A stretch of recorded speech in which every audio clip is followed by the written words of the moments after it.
All right, Vincent, we're here with your Texas Star 667 today.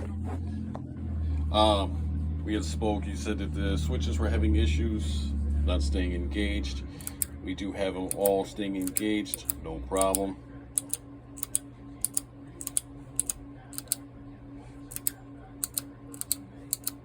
All your lights are working. Absolutely no issues there. The issue with that was we replaced three of these housings here. The issue with the housing was the grippers here just weren't gripping anymore. So what was happening is, say this is the shaft here, instead of the switch pushing the shaft back, what was happening is you would push the switch in and the shaft would come into the switch. So it wasn't really engaging. We did do your full power wire upgrading here with the 8 gauge welding cable. Hooked up your fan here to the 1/8 inch jack. I like doing it like that. It's nice and clean. Over to your main power switch here. So you turn the power on, you get power to your fan. You turn the power off, fan also shuts off. When it came in, it was wired into the main wires here. If you ever went to hook it up to a vehicle or something, that fan would constantly run unless you flip that switch. It's just easier to have it. Power the box up, fan comes on automatically. This box here was pretty rough when it came in. We did the best we could with it. It's still kind of rough, but it had a rough life. Just from looking inside of it. I can't remember if it was the 667 or the 500. One of the two, the SO239s were so loose I could spin them. By hand. We did tighten them up, put a little bit of Loctite on it. Shouldn't happen again. We replaced the 100 ohm resistor here. It had two of them in there previously. Two 200s, which would equal 100. We got a single 100 in here, 2 watts. The one that was in there, it was still reading good, but it was starting to look a little toasty. I don't know if they didn't change it out last time, what the deal was. This whole circuit here was pretty messy. We got it cleaned up for you though. You do have Toshibas in the back, 2 mismatched Toshibas in the back with 2 DEIs in the front. Like I had talked to you, recommend at some point in time. I mean, I wouldn't just go out and drop the money just to drop the money. The box is working fine, run it. But if you ever go down uphill, again in the future of this box here, I would just go ahead and toss 4 HGs in and be done with it. That's the best bet there.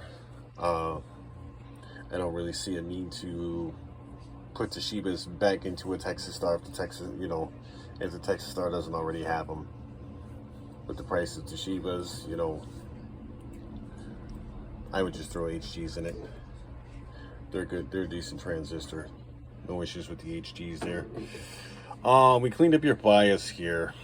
Your bias, you had these diodes in there, and there's 3 resistors here and 3 resistors there. They measured 3.5 ohms. They should be 1.8 ohms since this is a 2879 box. We were getting with them 3.5s in there, we were getting 1.8 here, which is out of tolerance, and I believe we were getting 2.3 back here, which is way out of tolerance. We got that all cleared up for you though. It's where it should be now, so you have no problems with the bias.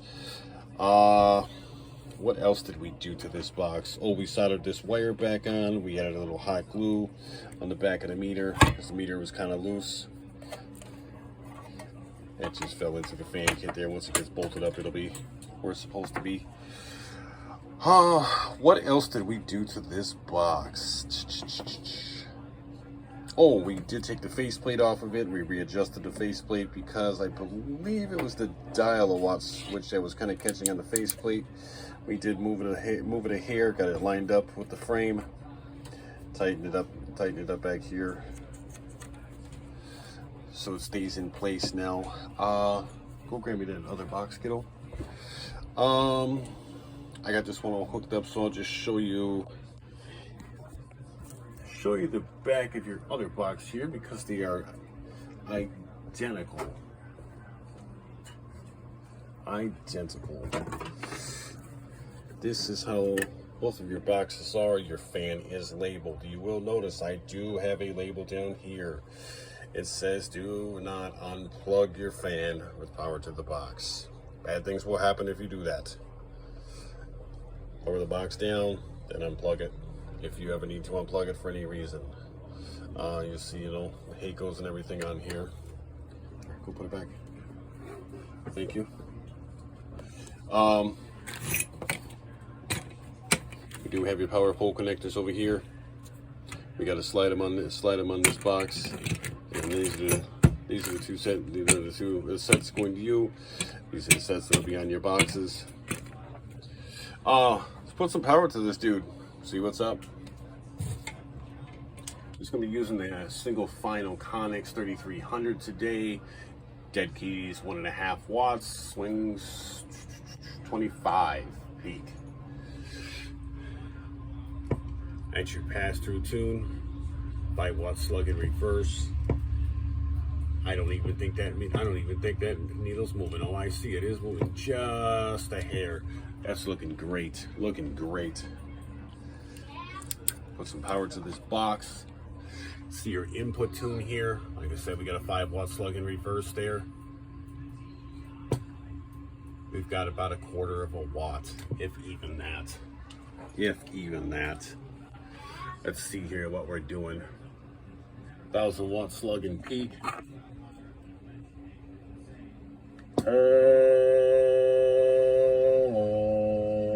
1, 2. 700 watts, no problem.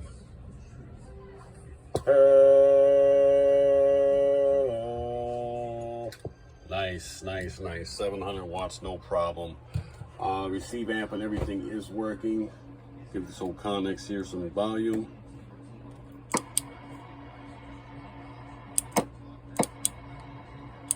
Everything is working just like it should. We'll get this boxed up and get it on the way to you. I appreciate it, Vincent. Hope you enjoy it.